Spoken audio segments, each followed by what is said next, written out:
So one of my favorite areas and one of the least visited expedition areas is the Russian Far East. So when we got the Silver Discoverer, the first region that I thought of operating with that ship is the Russian Far East.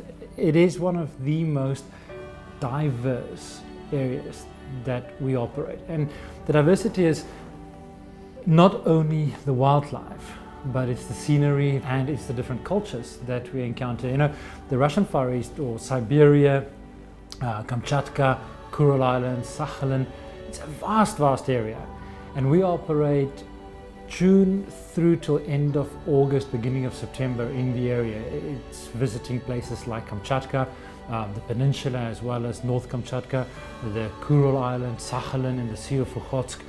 We go to the Aleutian chain on the American side, the Alaskan peninsula, and all the way up to Chukotka and around into the Chukchi Sea.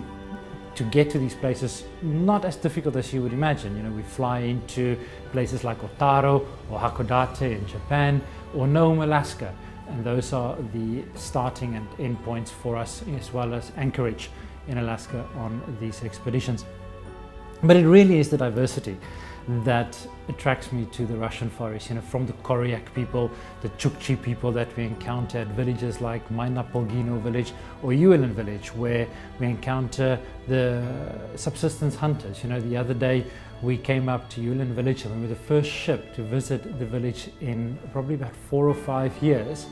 And as we were being welcomed by the locals, the hunters came back from their summer hunt with walrus. And one would think it's not something you want to show people.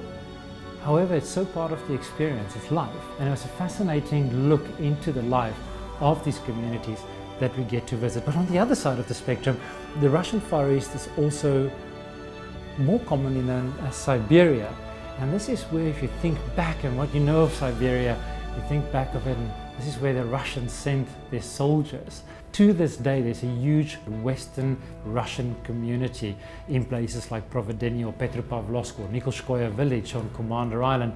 And we also get to meet those people and to see how their Russian culture, their Orthodox culture, has very much survived in these harsh conditions and how they've been integrated into this environment.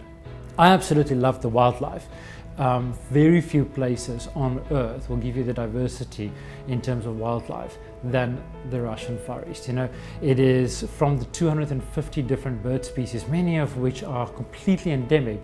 You know, you think of this Mackay's bunting on St. Matthew Island, only about 200 birds left on this tiny island in the middle of the Bering Sea, not to be found anywhere else on our planet.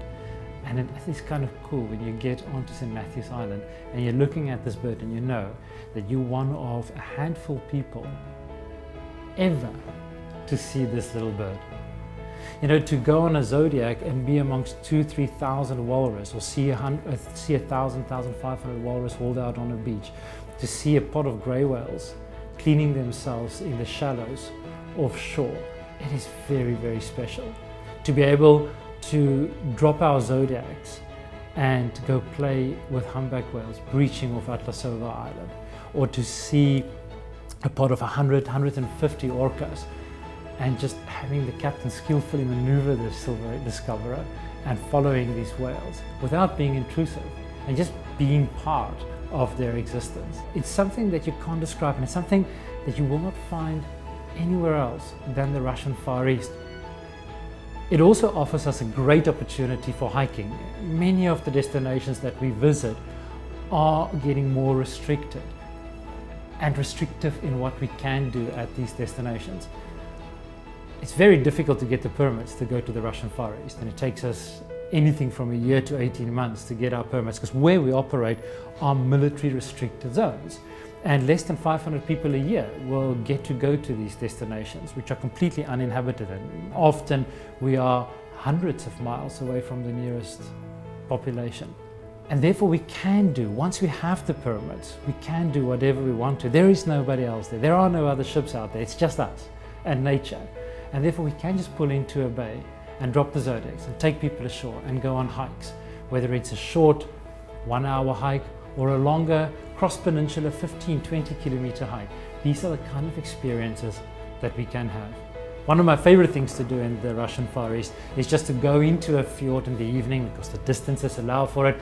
Just drop the anchor, gather driftwood and take all our guests ashore and create bonfires on the beach, take some red wine ashore and just spend the evening watching the sunset, 10, 11 o'clock at night, and just being together in this very remote part of the world and just enjoying each other's company. Also, the zodiac cruising opportunities that the Russian Far East gives us is so unique. The geology of the Russian Far East, of course, this is the part of the Pacific Rim, of volcanic rim, and it's a very geologically active area, and you can clearly see the evidence of this geological activity during our zodiac cruises. But also the time of the year that we operate in the Russian Far East is the time of the bird migration. It's the summer bird migration and the breeding season. So you have literally hundreds and thousands of different birds, 250 different species in the Russian Far East. We get to see two different puffin species, the tufted and the horned puffin. The bigger birds such as the bald eagle or the Steller sea eagle, magnificent animals that we get to see in their natural environment. Of course, the prize is to see the Kamchatka brown bear or brown bears on the Alaskan side, the grizzlies. And we do get to see them. We get to see them in large numbers. This is the perfect time of the year that we operate to see these bears. This is when the salmon run is starting. By the summer, the bears are coming down to the shoreline and they feed in order to get fat enough to survive the hibernation. But it really is a unique environment, and every single day is different and it's completely unstructured. And that is what I absolutely love. And should you travel on the Silver Discoverer with us to the Russian Far East, this is what you can expect.